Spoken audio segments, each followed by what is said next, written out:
Okay, systolic and diastolic blood pressure. Systolic blood pressure भनेको चाहिँ systolic blood pressure is the pressure exerted by the blood when heart contracts, heart or ventricle contracts. Heart अथवा ventricle contracts भएको बेलामा ब्लडले पैदा गर्ने प्रेसरलाई चाहिँ systolic blood pressure भनिन्छ. अब in the systolic phase the heart contracts, blood pressure rises and blood moves out along the vessel. अब systolic फेजमा चाहिँ के हुन्छ भन्दाखेरि हार्ट कन्ट्र्याक्ट हुन्छ, ब्लड प्रेसर इन्क्रिज हुन्छ र ब्लड चाहिँ हार्टबाट बाहिरिन्छ.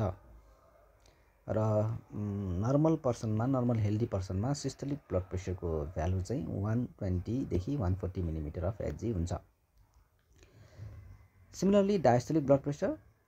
Diastolic blood pressure is the pressure exerted by the blood when heart relaxes, heart or ventricle relaxes. Heart or ventricle relax भएको बेलामा हामीले पिक्चरमा हेर्न सक्छौं. ब्लडले प्रोड्युस गर्ने प्रेसरलाई चाहिँ diastolic blood pressure भनिन्छ.